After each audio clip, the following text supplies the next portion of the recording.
HNP global या नवीन कार्यालयाचे उद्घाटन ब्रह्मकुमारी संस्थेच्या राजयोगिनी अलका दिदी आणि आमदार सुलभाताई गणपत गायकवाड यांच्या उपस्थितीत माजी आमदार नरेंद्र पवार, पत्नी हेमलता पवार यांच्या नवीन व्यावसायिक कार्यालयाचे उद्घाटन दिनांक 21 ऑगस्ट रोजी मातृस्काय खडकपाडा ऑफिस नंबर 201 कल्याण पश्चिम येथे संपन्न झाले। यावेळी मित्रपरिवार, राजकीय क्षेत्रातील मान्यवर, उद्योजक, समाजसेवक, नागरिक यांनी माजी आमदार नरेंद्र पवार आणि हेमलता पवार यांना शुभेच्छा दिल्या।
माझा कन्स्ट्रक्शनचा व्यवसाय म्हणजे मी छोटासा एक बिल्डर आहे आणि छोटी छोटी कामं मी कल्याणमध्ये, कासारटामध्ये एक पहिली बिल्डिंग मारली, सबनिसांची बिल्डिंग मारली, नंतर अंबरनाथमध्ये संघाचे श्रीकांत देशपांडे त्यांच्या बंगल्याचं तिथे बिल्डिंग बांधली। म्हणजे छोटी छोटी कामं मी स्वतः इंजिनियर असल्यामुळे या बिल्डर या क्षेत्रामध्ये मी आहे।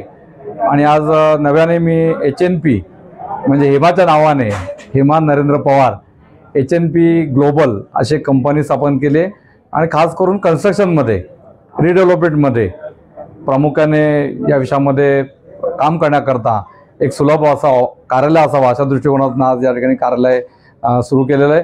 आणि सन्माननीय कल्याणच्या आमदार सुलभाताई गायकवाड आणि माझ्या मार्गदर्शक राजयोगिनी प्रजापिता ब्रह्मकुमारीच्या अलका दिदी या दोघींच्या हस्ते आज या ठिकाणी या ऑफिस या कार्यालयाचं ओपनिंग झालेलं आहे। मी मनापासून या दोन्ही सन्माननीय व्यक्तींचं या ठिकाणी आभार मानतो। आणि हा कन्स्ट्रक्शनचा व्यवसाय जो आहे हा अत्यंत चांगल्या प्रकारे कशा प्रकारे करता येईल अशा प्रकारची ग्वाही आज आम्हाला अशा आमच्या अलकाताई दीदींकडनं, सुलभाताईंकडनं निश्चितपणे आम्हाला त्यांचा आशीर्वाद या सगळ्या क्षेत्रामध्ये मिळेल अशी अपेक्षा व्यक्त करतो। धन्यवाद। नरेंद्र पवार साहेब हे आमच्या भारतीय जनता पार्टीचे एकदम माजी आमदार पण राहिलेले आहेत आणि त्यांचा कन्स्ट्रक्शन हा व्यवसाय पहिल्यापासूनच आहे आणि ते सदैव सक्रिय असतात। कुठेही बघावं तिथे ते म्हणजे एक त्यांचा पाऊल कसा जिथे आपण जाऊ तिथे ते सदैव उपस्थित असतात. आणि त्यांच्या मिसेसची हेमा, तर त्यांच्या नावाने आज इथे कंस्ट्रक्शनचं ऑफिसचं उद्घाटन झालेलं आहे. तर त्यांना दोघांना मी खूप शुभेच्छा देतो आणि असेच ते पुढे जात राहावं आणि त्यांची भरभराटी हो, हीच माझ्याकडून त्यांना शुभेच्छा. धन्यवाद. ओम शांति. आज बहुत ही सुंदर, हमें बहुत खुशी और बेहद आनंद हो रहा है क्योंकि हमारे आदरणीय नरेंद्र भाई जी एक बहुत ही सिंपल रीति से, साधारण रीति से अपने जीवन को पब्लिक के सामने रखते हुए अपने चरित्र के द्वारा इस कल्याण का कल्याण कर रहे हैं। और आज इनका एक व्यवसायिक जीवन का एक बहुत सुंदर आरंभ होने जा रहा है और इसके लिए हम परमात्मा की तरफ से और हमारे वरिष्ठ दीदी दादियों की तरफ से भाई जी को बहुत बहुत शुभभावना शुभकामना दे रहे। साथ साथ हमारी हेमाताई जो सदैव अपने खुशियों को बांटती रहती हैं और ऐसे यहाँ भी जो भी आएगा उसकी मनोकामनाएं पूर्ण होने का ये स्थान बन जाएगा और हर एक के सपनों को साकार करने वाला ये स्थान बनेगा। इसलिए भाई जी को सदैव दुआएं, सदैव शुभकामनाएं मिलती रहें। ऐसी हमारी भी आज के लिए बधाई है।